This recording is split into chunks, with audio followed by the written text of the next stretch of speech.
అంటుంది, భరత్ ఈ ప్రాంతానికి ఇన్స్పెక్టర్గా వస్తున్నాడా? ఎంత మంచి శుభవార్త చెప్పావు.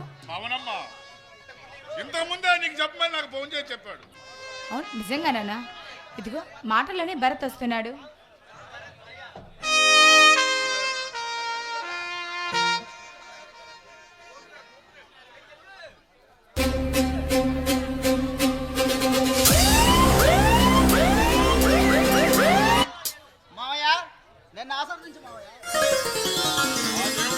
నూరేళ్ళు కాపాడతాడు బాబు.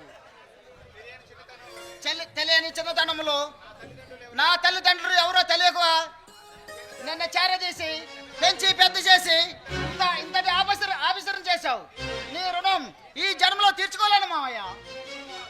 చూడు బాబు, నువ్వు చాలా దూరం నుంచి ప్రయాణం చేసి వచ్చావు. నీకు ఇప్పుడే విశ్రాంతి అవసరం. నువ్వు విశ్రాంతి తీసుకో, నేను మార్కెట్ దాకా వెళ్ళి చేపలు తీసుకొస్తా.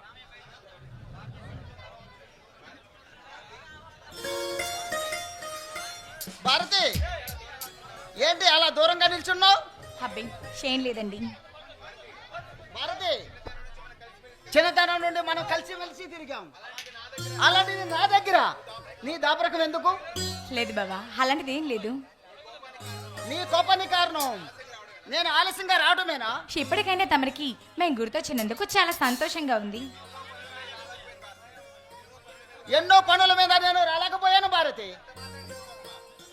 అంతలోనే ఎంత కోపమా?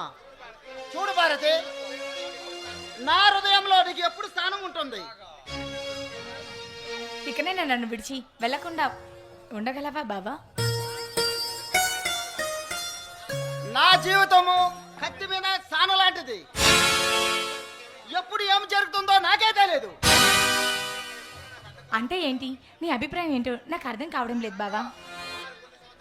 సుమారు కొన్ని సంవత్సరాల క్రితం ఆ రుద్రమనాయుడు తన అనుచరుడు కాళిదాసు, ఆ భయంకరుడు ఈ ప్రాంతాన్ని కొల్లగొడుతూ ఎంతో మానభంగాలను చేస్తూ ఈ ప్రాంతాన్ని భయపడిస్తూ ఆ ముఠాన్ని పట్టుకోవడానికి నాకు ముఖ్యమైన బాధ్యత అప్పగించారు. స్పెషల్ ఆఫీసర్గా నన్ను ఇక్కడ పంపించారు భారతి. ఈ పోరాటంలో ఎప్పుడు ఏం జరుగుతుందో నాకే తెలియదు భారతి. బాబా, జరుగుతున్న ఈ పోరాటంలో నీకు తోడు నిడిగా వెన్నంటే ఉంటాను బాబా. కష్ట సుఖాల్లో పాలు పంచుకొని కలకాలం నీతో జీవించాలనేది నా కోరిక బాబా.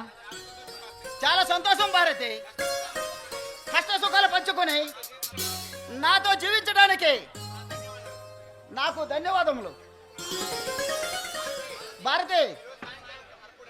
ఈ రోజు సాయంత్రం ఆ కారపూడి అడవుల్లో ఆ బంధుబడి ముఠాను పట్టుకోవడానికి మన పోలీసు దళాలతో బయలుదేరి ఆ దుర్మార్గులు పట్టుకొని అప్పగించే బాధ్యత ఎస్పీ గారు నాకు అప్పగించారు. ఇప్పుడే వచ్చి అప్పుడే డ్యూటీ అంటే వెళ్తున్నావు, ఇదేం బాలేదు. షేయ్, ఇంకొక 2 రోజులు ఉండి వెళ్ళొచ్చు కదా బాబా. వెంటనే వెళ్ళిపోతున్నానే, అంత కోపమా భారతి? రాదా మరి? అయినా నేనేం మాట్లాడినా నీకు కష్టంగానే ఉంటుందిలే బాబా. మళ్ళీ ఎన్నాళ్ళకి వస్తావో, ఎప్పుడు కలుస్తావో, ఇంకెన్నాళ్ళకి బాబా నీ దర్శన భాగ్యం. నువ్వు ఎప్పుడు అనుకుంటే అప్పుడు రెక్కలు కట్టుకుని నీ ముందు వాలిపోతాను. హే భారతి, నిన్ను చూస్తున్న కొద్దీ నా ఫీలింగ్స్ మాటల్లో చెప్పలేకపోతున్నాను Bharati. Bharati, suitcase dress ready చేయి, నేను డ్యూటీకి వెళ్ళాలి. అలాగే బాబా.